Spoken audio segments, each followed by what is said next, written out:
watch CNN, I watch Fox, I watch CBS, and in this case there's a lot of things not being said.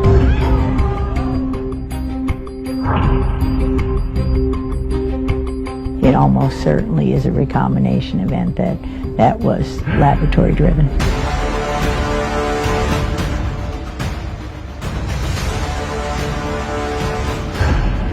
This is just the essential nature of Chinese communism. Chinese communism is evil. Every person it harms is directly attributable to the Chinese Communist Party.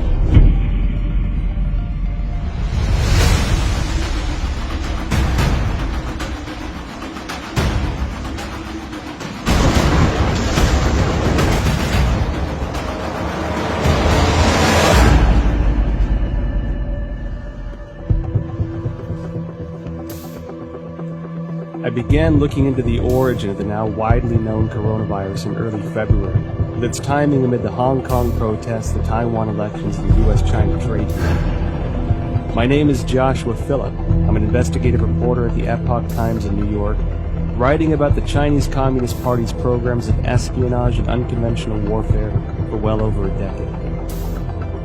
Videos and messages from Chinese citizens leaking through the censorship suggested the situation was much worse than what the regime was reporting.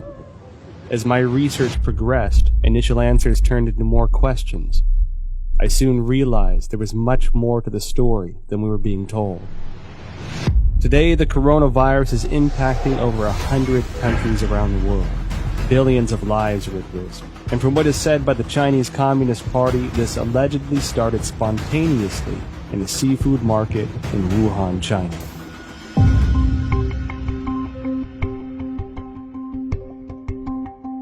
Wuhan is the capital of Hubei province, the largest city in central China.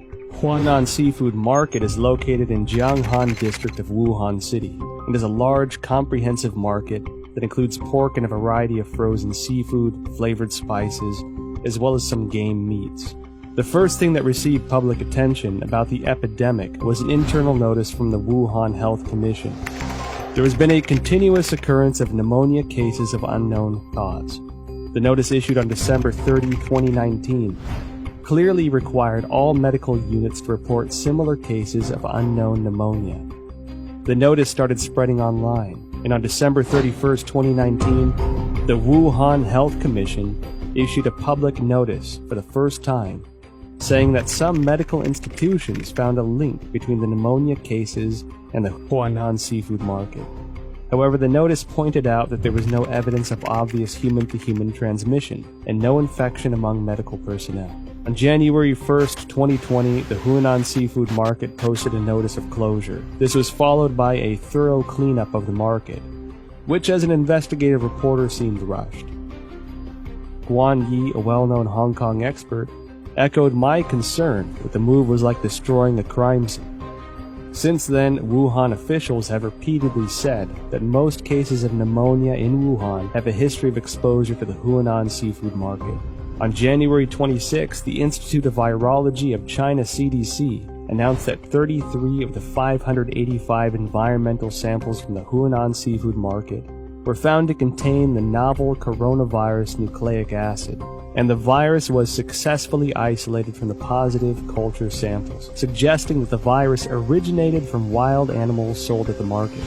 At this point, Huanan seafood market being the source of the epidemic became an official conclusion. A few days later, however, a report from the journal Science published online challenged that story. The report cited a paper in The Lancet, one of the world's top medical journals, and questioned whether Wuhan's novel coronavirus pneumonia could not have originated at the market. The paper titled Clinical Features of Patients Infected with 2019 Novel Coronavirus in Wuhan, China, was published in The Lancet on January 24. The first author of the paper is Huang Qiaolin, Deputy Director of Jinyintan Hospital, the first designated hospital for treatment of unknown pneumonia in Wuhan. Why would this come as a challenge to the official narrative? I think this journal article is very important. It reveals a lot of important information. For example, this paper talks about the first patient onset was actually on December 1st. This patient is not related to Huanan seafood market. And also no epidemiological association was found between the first patient and subsequent patient. And then also on this paper, I talk about on December 10th, there were 3 more onset cases, 2 of which were not related to Huanan Seafood Market wholesale. Major discovery is that a total of 41 patients were counted in this paper, and 14 of them proved to be unrelated to the seafood market, accounting for more than 1/3. No one sells bed at the seafood market too, and the official from CDC didn't mention they find any beds in the seafood market too. Certainly the Lancet paper showing that supposed patient 0 was nowhere near the market. Secondly, that there are no bats in the seafood market or anywhere close. The idea of the spread so fast through a population, just the way it was said through the seafood market, is highly unlikely and improbable. On January 29th, The Lancet republished an analysis of 99 confirmed cases at Jinyintan Hospital, of which 50 had no history of exposure to the seafood market. According to the New England Journal, of the 425 cases confirmed, 45 cases onset before January 1st had no history of exposure to the seafood market. Notably, the authors of the 2 Lancet papers in the New England Journal of Medicine are doctors and medical experts in mainland China. Daniel Lucy, an epidemiologist at the University of Georgetown, said in response to the Lancet paper that if the data were accurate, the first case would have been infected by the virus already in November 2019, because of the incubation period between infection and symptoms. This would mean that the virus was quietly spreading between people in some parts of Wuhan before the cluster of cases with a history of exposure to Huanan Seafood Market began on December 15. The first expert group from the National Health Commission arrived in Wuhan as early as December 31st, 2019. The expert panel established a set of diagnostic criteria after investigating Jinyintan Hospital of Wuhan that stipulated a history of contact with Huanan Seafood Market, the person having a fever, and displaying the whole genome sequence. All 3 standards have to be met to confirm a case. This standard was used until a second group of experts, including Zhang Nanshan, arrived in Wuhan on January 18th and made a revision. Why did the panel impose a history of seafood market exposure as a criteria of diagnosis, knowing that at least 1/3 of the cases were unrelated to the seafood market? They clearly know about 14 patients not related to Huanan Seafood Market at all. That clearly means another source of outbreak. I think somehow this could be a malfeasance or somewhat intentionally cover up some important source of infection. It can go a long way to covering up the actual source by imposing a false place and you're not looking at the actual victims.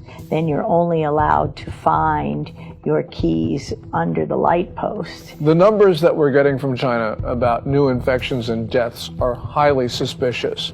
We know that Beijing for 6 weeks in December and January suppressed information of the epidemic. And then when they officially acknowledged it on January 20, they then started a campaign of suppression of information. We know that because the central leading group that was announced on January 26 has a 9-person roster, and it's very heavy with propaganda officials. Indeed, the vice chairman of the group is the Communist Party's propaganda czar. It appears that the party's main goal here is suppression of information, controlling the narrative. That's more important to them than actually ending the epidemic. I was in China when SARS happened, and we were evacuated, and it was exact same thing. There's no transparency. They tried as long as they could to cover it up until finally it was just like with the coronavirus, they could no longer cover it up, and then they proceeded to act. I mean, I think from my perception back then, their response to it is exactly the same.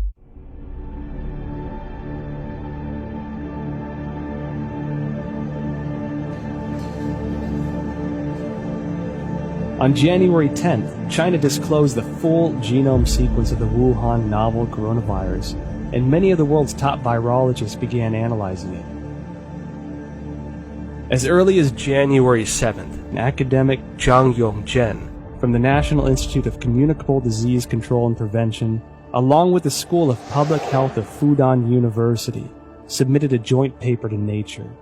The paper was published on February 3rd and pointed out that the Wuhan coronavirus is closely related to CoV-ZC45 and CoV-ZXC21, two viruses sampled from bats in Zhoushan by the People's Liberation Army. The Wuhan coronavirus has an 89.1% nucleotide similarity to the CoV-ZC45 virus and even exhibits 100% amino acid similarity in the NSP7 and E proteins. Shortly after the paper was published, other scientists used BLAST, a program developed by the National Institute of Health and the National Center for Biotechnology Information, to compare the viral sequence based on the data submitted by Chinese authorities on January 12th. The results matched with Zhang's findings. Another scientist, Lu Raojian from the Chinese Center for Disease Control and Prevention, and their team also published a paper in The Lancet on January 30. The paper stated that the Wuhan virus has an 88% similarity to two bat-derived SARS-like coronaviruses collected in Zhoushan, Zhejiang province of China. The earliest discovery of this bat-derived virus is by an expert from the Research Institute for Medicine of Nanjing Command. A paper published in 2018 states that scientists from this institute detected many SARS-like coronaviruses in bats from Zhoushan City, also known as bat-like coronavirus, Zhoushan virus. In short, scientists found the Wuhan coronavirus, the current pandemic, is highly similar to a bat SARS-like coronavirus previously discovered by the Nanjing Military Research Institute, showing 100% amino acid similarity in NSP7 and envelope protein, the E protein. What does this high similarity reveal?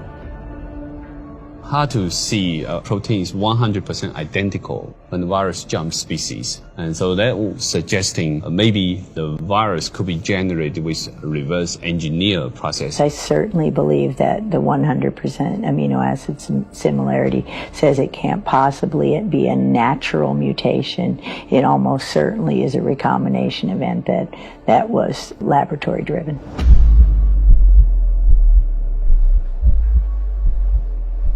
On January 21st, researchers from the Institut Pasteur, Shanghai, Chinese Academy of Sciences published a paper in Science China Life Sciences that mentioned an important phenomenon. The sequence of a key part of S protein of Wuhan virus has high homology with the SARS virus. What are S proteins? In the well-known coronavirus picture, they are little mushrooms attached to the surface of the virus. These S proteins, also known as spine proteins or spike proteins, are the most important tool for the coronavirus to invade human cells. If we compare the receptor ACE2 on the cell surface of human bodies to a lock, this S protein is the key, which can unlock this lock on the cell surface and then invade into the cell to propagate and destroy it. That means virus now can infect human cell much easier. That's probably also one of the important reasons that contributing to multi-organ failure when people have a very severe disease. They can spread out in the human body much faster. Well, the S proteins, the high similarity of the S proteins from SARS-1 to now SARS-2, that's your spike protein. That's the lock and key. That's going to be what drives it right through human cells. And so we know that's the pathogenic spike protein that for the original SARS. So now you're allowing that access to human tissues because the spike proteins of the natural evolutionary strains don't infect human cells at all. So that research has been going on at Wuhan and published since 2007. And clearly, if that spike protein from SARS weren't on the new COVID-19 or SARS-2, it wouldn't be able to enter human cells. So again, this is evidence that it couldn't go through the Wuhan seafood market, because how did you get that spike protein off the original SARS from bats or any other way? It's lab-derived. Research into the virus genome sequence revealed many essential data points. According to a February 28 report in the South China Morning Post, the Shanghai P3 laboratory, which first shared the Wuhan coronavirus genome with the world, was ordered to close by authorities, impeding further research on the virus. Professor Zhongyang Zhen and his team, who published the genome sequence on January 11th, worked at this laboratory. According to a February 26 report on Caixin, Zhongyang Zhen's team isolated and completed the genome sequence of the previously unknown virus on January 5th. On the same day, the Shanghai Public Health Clinical Center reported the discovery to the National Health Commission and recommended prevention measures. No response was received as of January 11th. And it was then that the team decided to publicize the virus genome sequence on virological.org, becoming the first team to do so in the world. Caixin also reported that the Hubei Health Committee already notified genome sequencing organizations on January 1st regarding the cessation of analysis of Wuhan virus samples.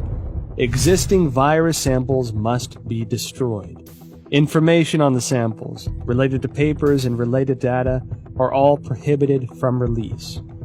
On January 3rd, China's National Health Commission distributed Notification Letter 2020 number 3, in which a similar directive was presented. Afterwards, the once active Chinese scientific community suddenly fell into an eerie silence. What was the Chinese Communist Party trying to hide? This is telling us the Chinese government is censoring this information. They do not allow the samples to be sequenced or do not allow the sequence to be published or submitted to the gene bank. Its response to this virus is extremely troubling. It ignored it for 6 weeks. It allowed it to spread around China. It tried to get other countries to not protect themselves. This is dangerous, irresponsible behavior, and it's endangered not only the Chinese people, but people around the world. There is no other way of looking at it. They are responsible for the continuation of this coronavirus. And every time it comes back, because it will come back, because it's going to be with us now permanently, it will come back, and every person that it kills, every person that it harms, is directly attributable to the Chinese Communist Party.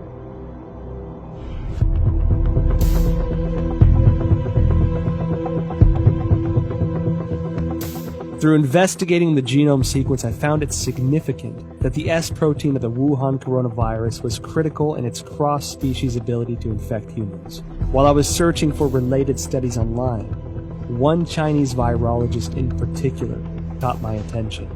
She spent many years researching bats and coronaviruses. She was the first to locate the key to how coronaviruses can overcome cross-species barriers in order to directly infect human bodies. And she was the first to discover that the SARS virus was the result of a restructuring of multiple SARS-like coronaviruses found in bats. Her name is Shi Zhengli, and she may be an important link to the origin of the virus. Wikipedia describes Shi Zhengli as a, quote, Chinese virologist and researcher at the Wuhan Institute of Virology, which is part of the Chinese Academy of Sciences. Further investigations show that Shi Zhengli has been a figure of controversy since the Wuhan virus outbreak. This is due to a paper she published in 2015 discussing her own research into synthetic viruses.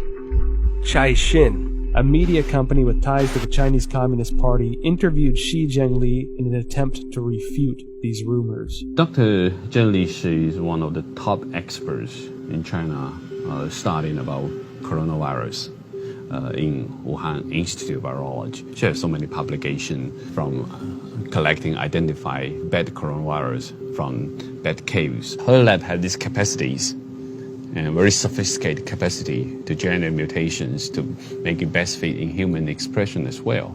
Delving further into related information, I discovered that Shi Zhengli published not one, but 4 papers in total, each of which contains important information. Since the SARS outbreak in 2003, Shi Zhengli has been conducting research on coronaviruses.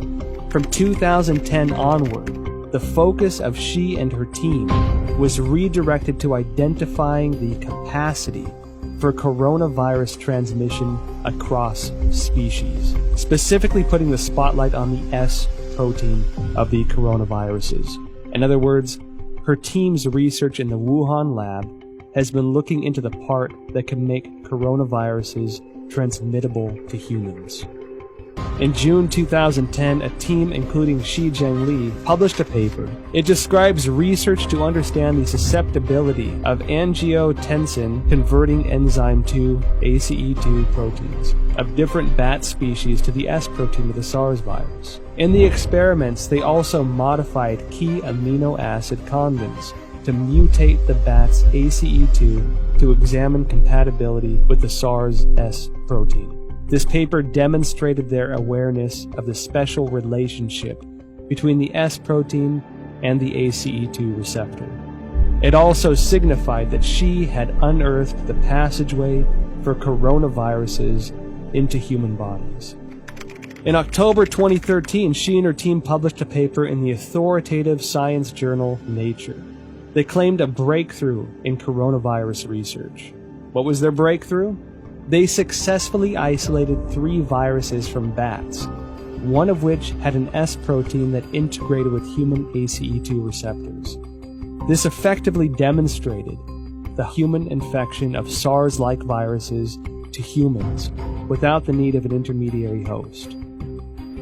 Then, in November 2015, Shi and her team at the Wuhan lab once again published a paper, this time in the British journal Nature Medicine. They discussed the creation of a synthetic virus, a self-replicating chimeric virus.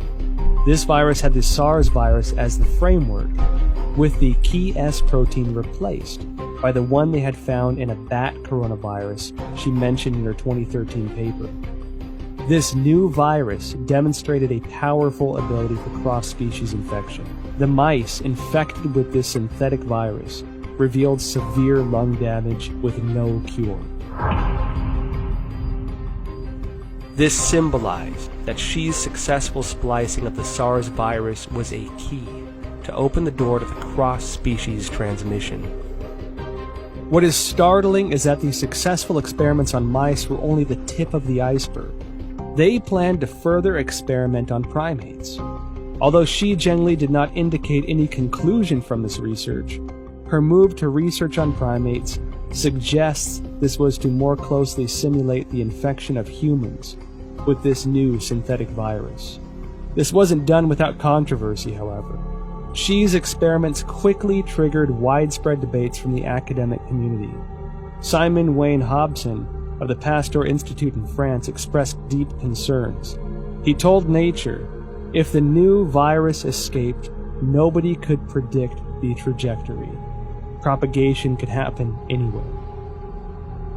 His statement is exactly what's happening, that the virus is everywhere, and it could not spread that fast through various countries unless it's been spread via laboratories, via the mail, via research scientists studying that. Additional studies very strongly support the idea that this new coronavirus came from a recombination event, that is a cutting and pasting of 2 different viruses. So her work proves or strongly supports the hypothesis that it could not possibly have been generated in a natural zoonotic transmission, but had to come from a hospital setting, the laboratory setting, almost certainly the biosafety level for Wuhan research facility.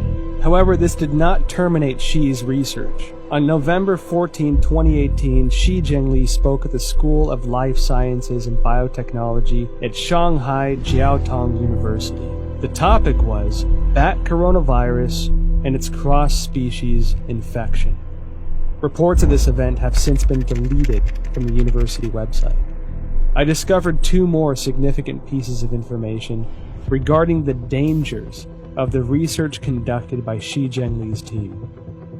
First, On October 16, 2014, the Obama administration, wary of the potential threats to public health from the gain-of-function GOF research into SARS, MERS, or influenza, announced through the National Institute of Health that it was suspending funding into similar research. The funding pause included Xi Jinping's research project, Genetic Engineering of SARS-like Coronavirus in Bats, a collaborative effort with Dr. Ralph Barrick, a virologist at the University of North Carolina. Second, after the Wuhan outbreak, Indian researchers compared the S protein sequence between 2019 nCoV and SARS. They discovered that 2019 nCoV had 4 new sequences inserted, all of which can be found in HIV sequences through a search on GenBank. Shi Zhengli discredited those observations, although she never denied the existence of the 4 inserted sequences. However, scientists probing GenBank found that there were only 3 viruses containing all sequences. The first is the HIV virus itself. The second is a bat coronavirus discovered by Xi. And the third is this new Wuhan coronavirus. We've done this kind of work for now 40 years for me. There's this sequence analysis and comparison of the virus of the SARS-2 COVID-19 apparently has genes that come from other human and other species, including some envelope, the GP41 from HIV. What is the HIV's GP41? The answer I found online describes GP41 as a protein of HIV that acts as the key to infecting human bodies, resulting in the functional failure of the immune system. If the discovery by Judy and her colleagues are established, it would mean that the infectious part of the Wuhan virus, the S protein, incorporated the sequence of the HIV key protein. This made me think of the immunodeficiency symptoms in people infected. They were doing research on a human transmittable coronavirus that was actually published in a paper. So this is research that they actually published. They were working on developing a coronavirus for the human host, which, leads you to question, why would you be creating a coronavirus that can infect humans? What would be the purpose of that research? Is it for a weapon? Is it so that you can then create a vaccine that you are the sole recipient of the profits from? The Chinese have full access to our databases. They have full access to all that research that comes out. They have full access to all our universities to train their scientists. And they have full access to our scientists, like was, with the recent indictment of the head of the chemistry department at Harvard. I mean, this is the 1,000 Talents program. Tens of thousands of the world's most brightest people in all of these different areas that are going to China to help them with their programs. And all of these programs, as you know, have a dual use capability. Beijing's attacks on the United States, which have occurred for weeks and weeks, are really worrying. What it shows is that China is desperate, and the United States needs to defend itself because China is propagating this narrative that we spread the coronavirus to China. So the United States needs to just come out with the facts about how China took coronavirus samples from Canada and the United States. They sent them to Wuhan. We don't know exactly what went on in that lab there at the Wuhan Institute of Virology, but it's time for the United States to defend itself.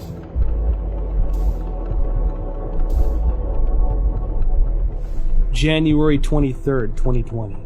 The Wuhan virus exploded.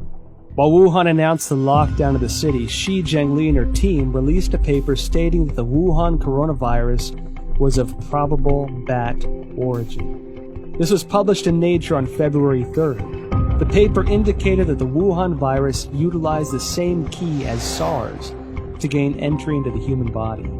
She also announced the 2019 nCoV genome sequence was 96.2% consistent with a bat coronavirus originating in Yunnan, China, called RATG13, signaling a natural source of the Wuhan virus. However, Shi Zhengli's natural origin assertion was doubtful. The outbreak occurred in Wuhan, the same location as the P4 laboratory where Shi was based. and which housed highly similar viruses. Common sense would lead the government to first inspect the P4 laboratory for any leakage incident and potential safety concerns. Instead, they shifted public attention from the P4 laboratory to the South China seafood wholesale market that sold no bats, and designated it as the origin of the disease. At the same time, authorities sealed off all virus samples, prevented international experts from joining the investigation, and used national television to slander doctors such as Li Wenliang, who disclosed the outbreak for spreading rumors. If the Wuhan virus indeed emerged naturally, why would the CCP need to censor relevant news or block investigations? Could the Wuhan P4 laboratory have its secrets? Virus samples and genome sequences may be the exact ingredients we need to find our answers. When I first heard of the coronavirus, I was deeply concerned. Almost every disease that starts in China begins in Guangdong province, the province that surrounds Hong Kong, in the south. But Wuhan is in the central portion of the country. And so this was extremely unusual. And the fact that it might have started close to the Wuhan Institute of Virology, the P4 biosafety lab, really was extremely troubling. It's not a conspiracy theory to think that the coronavirus came from the Wuhan lab. We don't know at this point.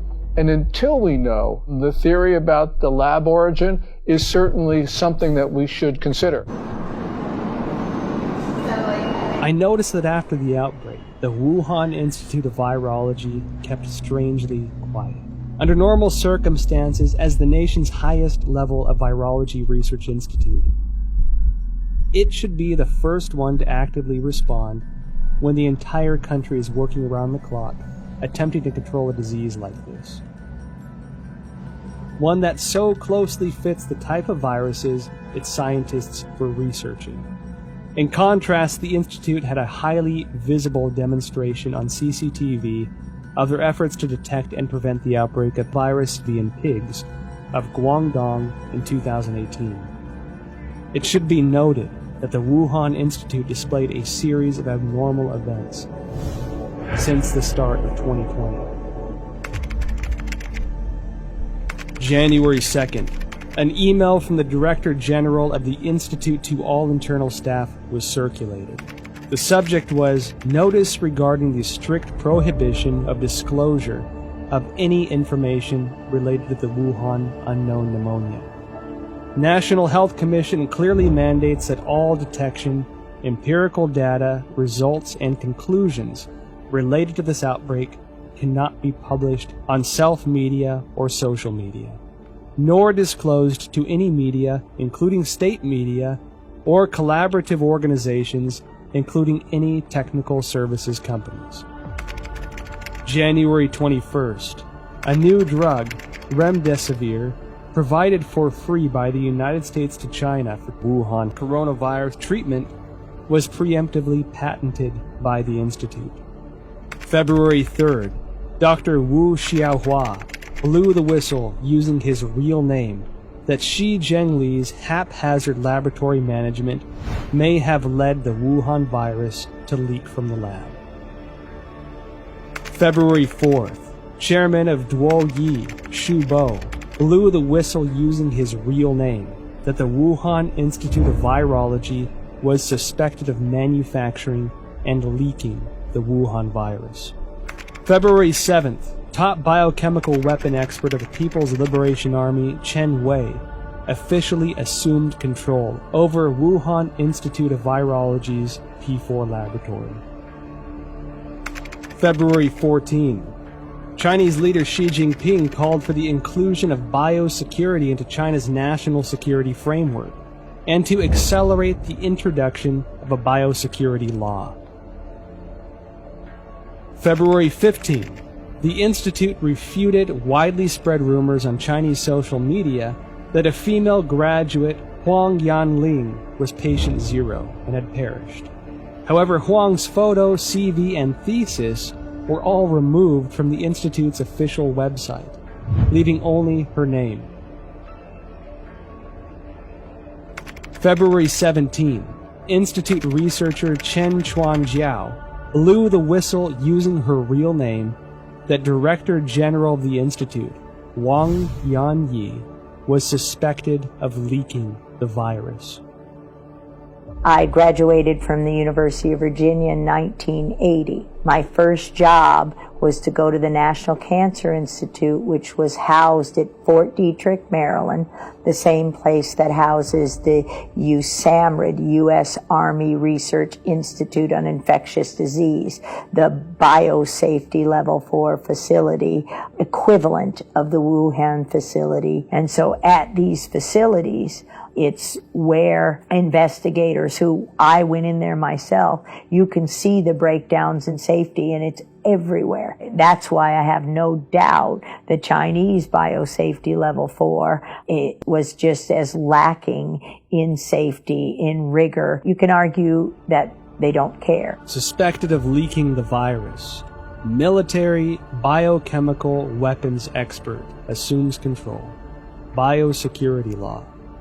Now, when these sensitive keywords are connected together, it tells me that the P4 laboratory is not an ordinary academic research institute.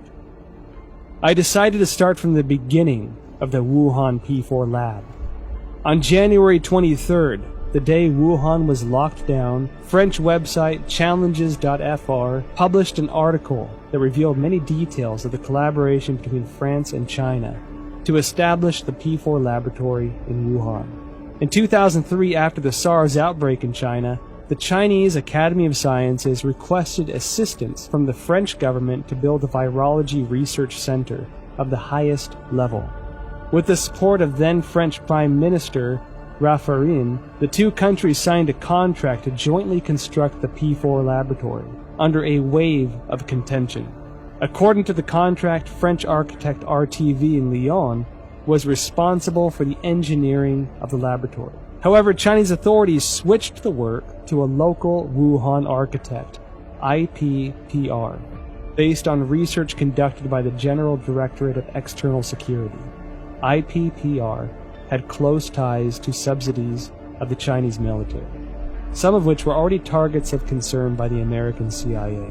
Within the 12 subsidiary departments, there was even a specific military management office. The French delayed repeatedly, given security concerns. It wasn't until 2017 before the Wuhan P4 laboratory was operational, and French security continued to suspect that the Chinese regime was conducting biochemical weapons experiments. Who is the real boss of the P4 laboratory? The Wuhan P4 laboratory was a subsidiary of the Wuhan Institute of Virology, which is managed by China Academy of Sciences. The director of the laboratory was Yuan Shiming, who was also the head of China's Academy of Sciences Wuhan chapter. Design and funding for construction were the responsibilities of the ex-vice presidents of the academy, Jiang Mianheng from 1999 to 2011, and Chen Zhu from 2000 to 2007. Jiang Mianheng was the eldest son of ex-CCP leader Jiang Zemin. After Jiang Zemin ascended to power after the Tiananmen Square massacre, his son entered the academy and led the Institute of High Technologies Research and Development. Jiang Mianheng created the Shanghai Institute of Life Sciences, and together with China Academy of Sciences, Shanghai colleges and universities, Shanghai hospitals, military hospitals and research institutions, formed a profit group of life sciences organizations. They controlled China's major life sciences research projects and allocation of massive funding. Jiang Jicheng, son of Jiang Mianheng, is the controlling shareholder of Wuxi AppTec, which in turn is controlling Fosun Pharmaceutical, China's agent for Remdesivir. Effectively, Jiang Jicheng is the kingpin behind the specific medicine for the outbreak. Meanwhile, Chen Zhu is the current president of the Red Cross Society of China, which had faced numerous scandals since the outbreak. In 1999, while Jiang Zemin was in power, the People's Liberation Army published a book, Unrestricted Warfare, in which strategies for a weaker nation to combat a stronger nation are discussed in the context of modern warfare. One of the authors, Qiao Liang, wrote, "After the first Taiwan Strait crisis, we realized that if the Chinese and American military fought head-on, we are at a disadvantage. Therefore, we need a new strategy to help our military tilt the balance of power. This new strategy is called unrestricted warfare, a variety of means beyond all limits, without any restrictions. It could be military-related, including guerrilla warfare, terrorism, biochemical warfare, or it could be non-military related, such as drug trafficking, poisoning, environmental destruction, and computer virus dissemination." Israeli expert in biological warfare and former intelligence officer Danny Shoham published a paper in 2015 in India's Journal of Defense Studies. He pointed out that China will not miss, skip, or abandon any highly advanced technology, especially military-related technology. The article noted that China had 12 facilities related to the Ministry of National Defense and 30 subsidiary facilities of the PLA participating in the research, development, manufacturing, testing, or storage of biological weapons. Dr. Francis Boyle, a Harvard PhD famous for drafting the Biological Weapons Anti-Terrorism Act of 1989, clearly expressed, "The novel coronavirus we're seeing here is an offensive biological warfare weapon." The Federation of American Scientists indicated similar concerns in an evaluation report. The organization believed that the CCP possessed advanced chemical warfare projects, including research, development, manufacturing, and weaponizing capabilities. The CCP is usually known to have a proactive biological warfare portfolio, including state-funded and sponsored research activities. I believe they have them. I believe they're developing them. I think they want to be the most advanced nation on earth when it comes to biological weapons. The same as I believe that they do forced organ harvesting. The same as I believe that they have concentration camps for Uyghurs. The way I believe that they have systematically killed millions of Falun Gong. It is the same thing, this regime. You can count on it. So Wuhan as an area, I think, is critical by the fact that there's a lot of concern about what China's ambitions are regarding long-term global domination. I'll just say it that. Their military doctrines indicated that they intend to be the dominant political and military force in the Pacific Rim. I've talked to senior members of the Trump administration who have had conversations with the senior Chinese generals, and that's what they basically say. It's in their doctrine, too. So we have to examine this new clue. This is one piece of the, Wuhan, biological warfare. Does this mean something to these other things we're already seeing? Because the Chinese have already kind of stated this is their objective. So I think we have to analyze it through that lens. What does this mean to the larger political narrative of what China wants to do to dominate the region and potentially the world? We don't have to speculate about being at war. Last May, the Communist Party, through People's Daily, carried a piece which said that there was a quote-unquote people's war against the United States. They've declared war on us. We have to respond. There is a war. China's told us there's one.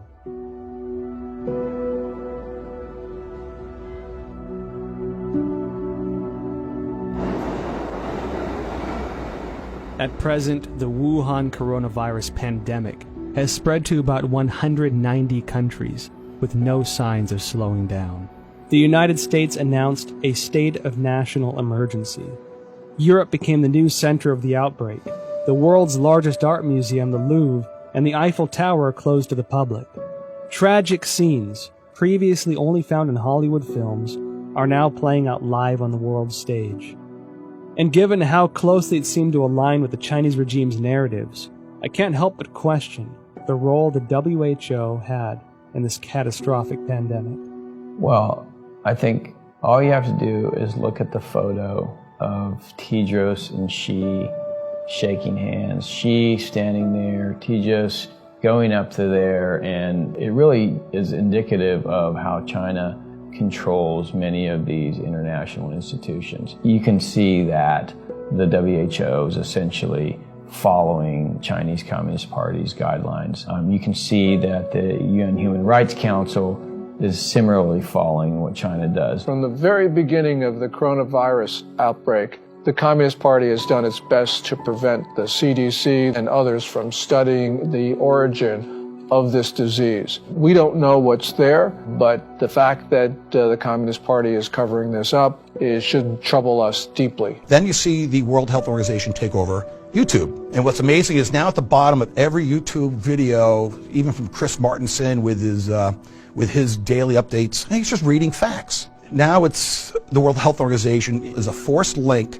to go to the site. So for any person who doesn't know who the World Health Organization, they go there to get the propaganda. Not the facts, not the truth. They get the propaganda. They get the talking points from the World Health Organization.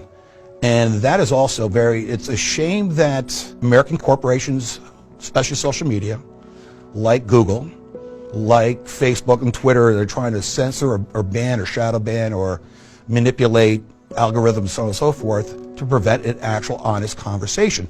The best way this is going to be answered, all this, we want the truth. The biggest issue I've learned over my 40-year career, it's not really fighting the viruses and learning how to treat the viruses. It's fighting a system that is determined to cover up and persecute anyone who reveals the truth behind. Today, the World Bank, many of the international institutions have essentially adopted a posture whereby if the Chinese Communist Party tells them to do it, they're going to do it. I'm not surprised at all by what the WHO says. I'm not surprised at all by ICAO, which basically has been blocking people from that tweet about Taiwan. I mean, the whole system, and this is why, by the way, the national security strategy that came out in December 2017 says what it says, which is we need to protect our societies, not just the United States, but all democracies. We need to rebuild them, not invest Chinese Communist Party regime in the Belt and Road Initiative and Made in China 2025.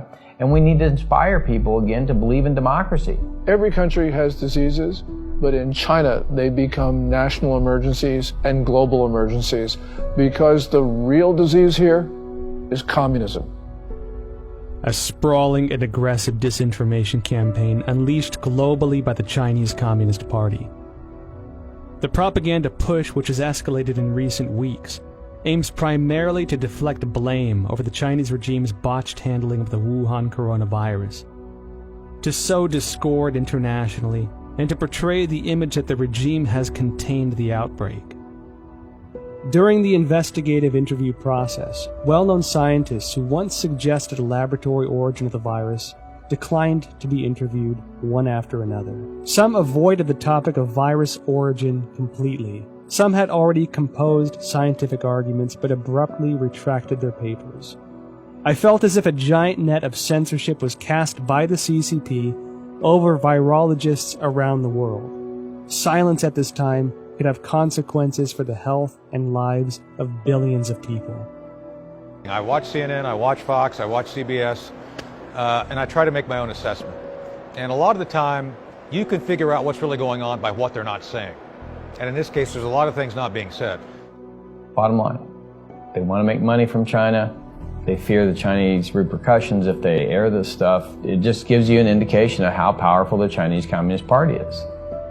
Chinese Communist Party suppressing speech in the West because these companies make money from China and they're afraid that they're not going to make, the Chinese Communist Party is going to punish them if they essentially publish this stuff or allow it to be aired. There is no other reason. I think we have to recognize, your audience who haven't seen it, I highly recommend Chernobyl, because the same basic governance model that screwed up Chernobyl, I would argue, is now in charge of the response of the coronavirus. So whatever you saw go wrong in Chernobyl, you could still see that potential here. I'm not saying it's going to be that bad. I'm just saying that the party, the central party, is the thing which they want to protect, their power. And people and nation issues are secondary to the continuation of power. Communist Party is malign and it is grossly irresponsible. It has pressured governments to keep their borders open, and it had to know that that would result in the fast spread of coronavirus to other countries. This is the worst sort of behavior, and the world's got to understand that there will not be peace, there will not be good order and stability in the world as long as the Communist Party rules China. The Wall Street Journal writes a piece as China is a sick man of Asia. It needs to be corrected. It's not China is a sick man of Asia. It is the Communist Chinese Party that's the sick man of Asia. The Communist Party has policies that people abhor. And it's not just its reaction to the coronavirus. We see this with the suppression of rights, also with holding perhaps 1 million people, maybe even 3 million people in concentration camps. So this is just the essential nature of Chinese communism. Chinese communism is evil. While China pretends to be a responsible member of the international community, in reality, they are doing much to undermine the rule of law and human rights. We at the Epoch Times refer to the Wuhan coronavirus, or COVID-19, as the CCP virus, because the Chinese Communist Party's cover-up and mishandling allowed the virus to spread throughout China and create a global pandemic. On March 24th, Texas lawyer Larry Klayman filed a complaint in Texas federal court seeking at least $20 trillion from the Chinese government.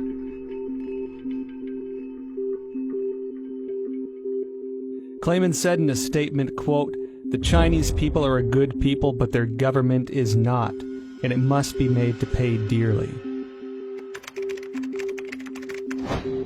On April 4th, the British think tank Henry Jackson Society advocated for compensation of £351 billion from the CCP to the UK, and that the government should pursue it through international courts. The same report called for a total compensation of £3.2 trillion to the G7 for the damages caused by the cover-up of the outbreak. On the same day, the All India Bar Association filed a complaint to the United Nations Human Rights Council, seeking an unspecified amount as reparations from China over the global spread of the coronavirus. Evidently, the CCP violated the international health regulations. The United States and the international community must regain their senses and take action. Reveal the truth through investigations, initiate sanctions against the CCP, and seek massive restitution for the worldwide public health emergency resulting in tremendous health and economic loss. As the people of Taiwan and Hong Kong are insisting, only by trying to stay away from the CCP's invasion can we protect ourselves in this global disaster. Let's start protecting ourselves. Let's start rebuilding our country. Let's start investing in our people. Let's start inspiring people to love democracy and transparency and open markets, not what the Chinese have, which is essentially, if you read document number 9, counter to every single one of those things. So, I mean, it gives us a real opportunity to kind of reevaluate the kind of world we want to live in and fight for the right side of that world. I want them to see the true nature of the Chinese Communist Party, because when they do, they're going to wake up. And when that happens, democracies will begin to flourish again. And when that happens, perhaps, just perhaps, the people of China will have a chance. This virus must have a message for all of us as people of this earth. We need to take a break from our busy schedules and seriously consider the repercussions of our ever-expanding scientific research and development. Did we go too far? Do our desires and ambitions go against the laws of nature and pull us further from the direction given by heaven? Maybe when this virus lifts, we can again find our traditional values, rediscover kindness and virtue, family and community. I believe that viruses can't survive where hearts have compassion.